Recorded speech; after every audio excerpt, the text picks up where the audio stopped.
Hello दोस्तों, ultimate law associates में आपका स्वागत है। आज मैं आपको प्रशासनिक विधि से संबंधित कुछ महत्वपूर्ण फैक्ट्स बताऊंगा। तो शुरू करते हैं। पहला क्वेश्चन है, किसने प्रशासनिक विधि को इस रूप में परिभाषित किया है कि यह प्रशासन से संबंधित विधि है। यह प्रशासनिक प्राधिकरणों के संगठन, शक्तियों और कर्तव्यों को निर्धारित करता है। तो ये किसने डेफिनेशन दी? सर आइवर जेनिंग्स ने। नेक्स्ट है, प्रशासनिक विधि प्रशासनिक संस्थाओं की शक्तियों तथा प्रक्रियाओं, खासतौर पर प्रशासनिक कार्यों के न्यायिक निरीक्षण संबंधी विधि है। यह प्रशासनिक विधि की यह परिभाषा किसने दी? तो केसी डेविस ने दी थी यह परिभाषा। प्रशासनिक विधि का संबंध संरचना पर नहीं अपितु कार्यों पर बल देते हुए प्रशासनिक अधिकारियों की शक्तियों के संचालन तथा नियंत्रण से है। यह परिभाषा किसने दी? तो यह परिभाषा वेड ने दी थी। फिर नेक्स्ट है, डाई एडमिनिस्ट्रेटिव को कहा गया है, क्या कहा गया है? विधि शासन का विरोधी। जस्टिस एंड एडमिनिस्ट्रेटिव लॉ पुस्तक के रचयिता कौन थे? तो प्रोफेसर रॉबसन थे।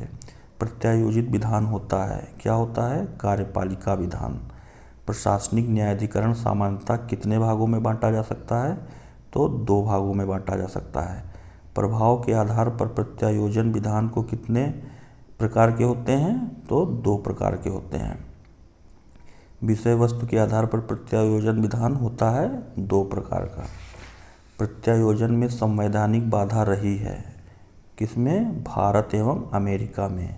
प्रत्यायोजित विधान को अमेरिकी उच्चतम न्यायालय द्वारा किस मामले में मान्यता प्राप्त हुई? तो याकूस बनाम संयुक्त राष्ट्र संघ के मामले में। फिर नेक्स्ट है, प्रत्यायोजित विधान एवं सशर्त विधायन में अंतर बताने वाला वाद है, कौन सा वाद है? हमदर्द दवाखाना बनाम यूनियन ऑफ इंडिया। उच्चतम न्यायालय ने प्रत्यायोजित विधान के संबंध में सिद्धांत प्रतिपादित किए। क्या सिद्धांत प्रतिपादित किया? प्रत्यायोजित विधान की शक्ति पर यह प्रतिबंध है कि आवश्यक विधायी शक्ति को प्रत्यायोजित नहीं किया जा सकता है। फिर नेक्स्ट है, प्रत्यायोजित विधान का वर्गीकरण होता है, किसमें होता है? सामान्य, असामान्य, हेनरी अष्टम खंड, न्यायिक पुनर्विलोकन का अपवर्जन करने वाला। नेक्स्ट है, सर्वप्रथम प्रत्यायोजन विधान का प्रकाशन होना आवश्यक है। यह किस वाद में कहा गया? तो ये हारला बनाम राजस्थान राज्य के वाद में कहा गया। प्रत्यायोजित विधान का प्रकाशन की आज्ञापकता के संदर्भ में नियम यह है कि उसका प्रकाशन होना चाहिए किसी भी प्रकार से। फिर नेक्स्ट है, किस मामले में विधायिका द्वारा कंकाल विधायन द्वारा प्रत्यायोजित विधान को मान्य किया गया? तो हरिशंकर बागला बनाम मध्य प्रदेश राज्य।